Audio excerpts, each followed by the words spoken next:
नमस्कार, आप देख रहे हैं साइकोलॉजी शिक्षा हिंदी यूट्यूब। मैं हूं अवधेश, स्वागत करता हूं आपका। मोस्ट इंपॉर्टेंट क्वेश्चन सीरीज को आगे बढ़ाते हुए अब हम लोग अगले प्रश्न की बात करेंगे। अगला प्रश्न है, बुद्धि के स्तर 1 और स्तर 2 का सिद्धांत किसके द्वारा प्रतिपादित किया गया। अब आप ध्यान दें कि बुद्धि के दो स्तरों के सिद्धांत की बात की जा रही है। तो लेवल 1 लेवल 2 की बात मुख्य रूप से जेनसन ने किया था। जेनसन के आप सिद्धांत को देखेंगे तो उन्होंने बुद्धि के दो प्रकार बतलाए थे। एक को कहते हैं एसोसिएशन एबिलिटी और दूसरे को कहते हैं कॉग्निटिव एबिलिटी। तो इसको इन्होंने लेवल फर्स्ट कहा और इसको लेवल सेकंड कहा। तो जो इसका आंसर हो जाएगा वो ऑप्शन ए हो जाएगा। तो इस आधार पर आप देखेंगे कि जो बुद्धि के लेवल 1 और लेवल 2 का बुद्धि का सिद्धांत दिया वो जेनसन ने दिया। जो कि आप जानते हैं गिलफोर्ड ने त्रियाराजकर थ्योरी दी थी। टॉरेंस का इसमें कोई विशेष योगदान नहीं है। आइजेंक का व्यक्तित्व पर एक अच्छा कार्य है। तो अगले प्रश्न पर बात करते हैं। तो एडलर के अनुसार मानव व्यवहार का मुख्य कारक क्या है। एडलर जो कि आप जानते हैं कि एक मनोविश्लेषणवादी हैं जो बाद में फ्राइड से अलग होकर एक नई विचारधारा को लेकर आए जिसे न्यू फ्राइडियन कहा गया। तो इन्होंने जो अपना सिद्धांत दिया उस सिद्धांत में इन्होंने मानव व्यवहार का जो मुख्य घटक माना वो माना सुपेरिटी को, यानी कि श्रेष्ठता को माना उन्होंने। तो इसका जो आंसर हो जाएगा सेकंड का वो हो जाएगा डी। अगले प्रश्न पर चलें। तो प्रश्न संख्या 3 जो कि मिलान करने वाला है। आप देख सकते हैं कि एक तरफ कॉन्सेप्ट लिखा हुआ है और दूसरी तरफ संबंधित जो प्रतिपादक हैं इस कॉन्सेप्ट के वो लिखा हुआ है। सबसे पहले है आक्रामक मूल प्रवृत्ति, दूसरा है आवश्यकता पदानुक्रम, उपलब्धि, प्रेरणा और कुंठाक्रामकता उपकल्पना। तो आप देखेंगे कि जो इसके इधर साइड में है Miller and Donald, Fried, Maslow and McClelland. तो आप जानते हैं, आप पहले जब भी मिलान करने वाला हो तो जो आप अच्छी तरह जानते हैं उस पर आइए। तो चूंकि बहुत ज़्यादा फेमस है और ज़्यादातर लोग जानते होंगे कि नीड हरेचकर थ्योरी किसने दी थी, यानी कि आवश्यकता पदानुक्रम सिद्धांत किसने दिया था, मैस्लो ने दिया था। जिन्होंने, आप जानते हैं कि मैस्लो ने एक हायरार्किकल ऐसे बताया था जिसमें उन्होंने 5 तरह की मुख्य आवश्यकताओं की बात की थी। कौन कौन सी? एक शारीरिक अवस्था और सुरक्षा, स्नेह, सम्मान और आत्मसिद्धि। तो आप ये जो पढ़े हैं तो ये आवश्यकता पदानुक्रम मैस्लो का हो जाएगा।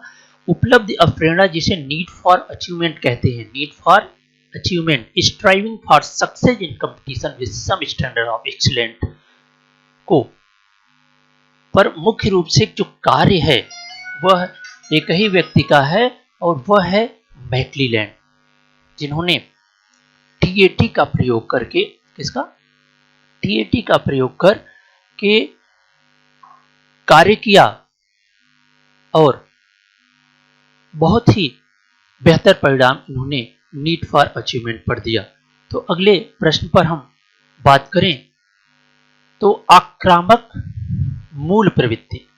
आक्रामक मूल प्रवृत्ति, जब भी मूल प्रवृत्ति की बात आती है तो मूल प्रवृत्ति में फ्राइड का नाम सबसे ऊपर लिया जाता है। इन्होंने 2 तरह की मूल प्रवृत्तियों की बात की। एक को कहते हैं जीवन मूल प्रवृत्ति और दूसरे को कहा जाता है मृत्यु मूल प्रवृत्ति।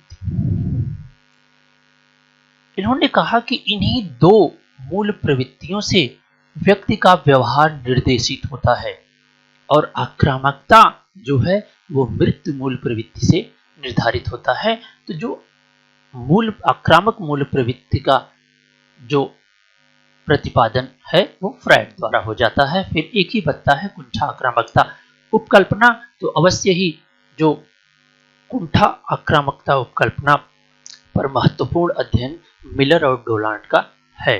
उन्होंने वो मानते हैं कि जो आक्रामक व्यवहार होता है वो किसके कारण होता है, कुंठा के कारण होता है। तो इस आधार पर आप जब भी ऑप्शन मिलान करेंगे तो आपका ऑप्शन जो सही हो जाएगा वो हो जाएगा डी। आप देख सकते हैं कि पहले का दूसरा, फिर दूसरे का तीसरा, चौथा और डी का पहला। ठीक है, अगले प्रश्न पर बात करें तो निम्नलिखित में से कौन सा एक समूह से नहीं है। आइए बात करते हैं कि यह कुछ कॉन्सेप्ट दिए गए हैं, उसमें से पूछ रहा है कि कौन सा कॉन्सेप्ट नहीं है। क्योंकि एल्गोरिदम विधि, स्वतः शोध या ह्यूरिस्टिक विधि, उपकल्पना परीक्षण और स्मृतिकारी विधियां, तो आप जानते हैं कि ये जो सारी विधियां हैं वो किसकी हैं, समस्या समाधान की। समस्या समाधान की ये विधियां हैं। तो आप जानते हैं एल्गोरिदम विधि समस्या समाधान की है, ह्यूरिस्टिक विधि समस्या समाधान की है और उपकल्पना परीक्षण भी समस्या समाधान की है। यानी कि जब भी हम समस्या समाधान करते हैं तो मुख्य रूप से ये तीन विधियों का प्रयोग तो करते हैं, लेकिन स्मृतिकारी विधियां जो कि इस ग्रुप से मिलान नहीं करता, इस समूह से मिलान नहीं करता, तो अवश्य ही जो हमारा उत्तर हो जाएगा वो उत्तर हो जाएगा डी। अगले प्रश्न पर चलें तो अगला प्रश्न है, व्यक्तित्व का शील गुण सिद्धांत किसने दिया। बहुत ही आसान क्वेश्चन और सीधा सीधा क्वेश्चन है कि व्यक्तित्व का शील गुण सिद्धांत किसने दिया। आप पिछले व्याख्यानों में भी आपने पढ़ा है, ने बताया है कि व्यक्तित्व का जो शील गुण सिद्धांत का की शुरुआत और विस्तृत अध्ययन किया गया वो किसके द्वारा किया गया था, आल्फोर्ड के द्वारा किया गया था। उन्होंने तीन तरह के शील गुण बताए थे, कार्डिनल, केंद्रीय और सेकेंडरी शील गुण, और उसी के आधार पर इन्होंने व्यक्तित्व की व्याख्या की थी। अगले प्रश्न पर चलें तो साइमन विनय बुद्धि परीक्षण में एक व्यक्ति की शारीरिक आयु कितनी है, 40 आयु, और मानसिक आयु कितनी है, 20 वर्ष है। तो इस आधार पर आप देखेंगे कि वह व्यक्ति बौद्धिक रूप से किस तरह का है। यानी कि अब क्या यहाँ पर पूछा जा रहा है, उसका IQ पूछा जा रहा है। क्योंकि आप जानते हैं कि जो बुद्धि लब्धि ज्ञात करने का सूत्र होता है वह है IQ is equal to mental age upon chronological age into 100। तो आइए अब हम अगर इसे ज्ञात करना चाहें तो मेंटल एज कितनी है, मानसिक आयु कितनी वर्ष, 20 वर्ष, और शारीरिक आयु 40 वर्ष गुणे 100 अगर आप करते हैं तो आप देखेंगे अगर आप काटना चाहें इसको तो 20, 1 और 2 से आप इसको काटेंगे तो आएगा 50। तो कितना आया, 50।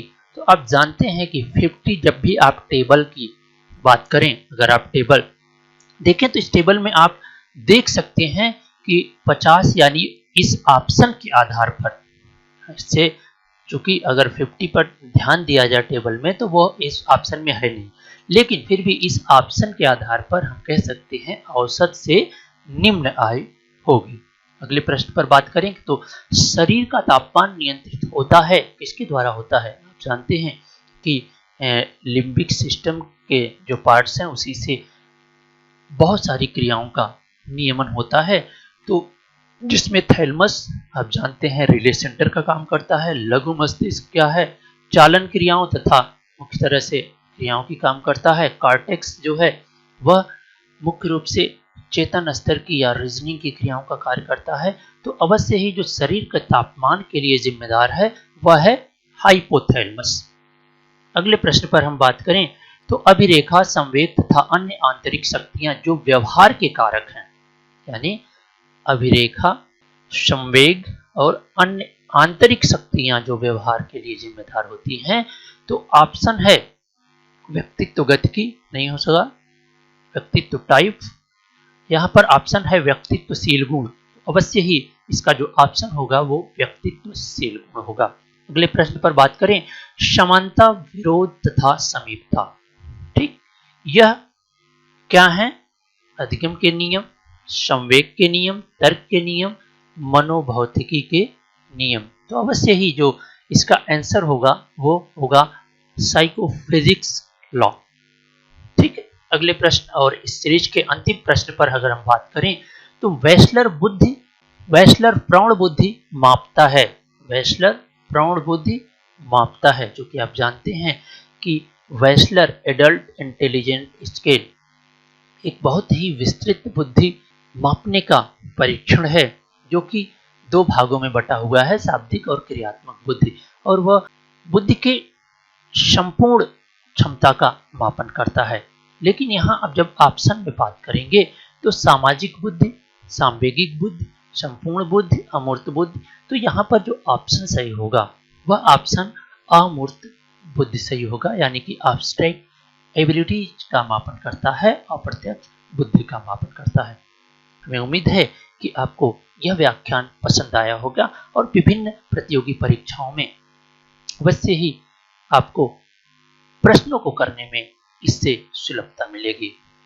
अगर आपको यह प्रश्नों की सीरीज अच्छी लग रही है तो चैनल को सब्सक्राइब करिए, वीडियो को लाइक करिए और अधिक से अधिक लोगों में शेयर करिए। साथ ही इससे जो अन्य सीरीज की जो वीडियो है वो आपको उसका लिंक इसके डिस्क्रिप्शन में मिल जाएगा। आपका यह वीडियो व्याख्यान देखने के लिए बहुत बहुत धन्यवाद।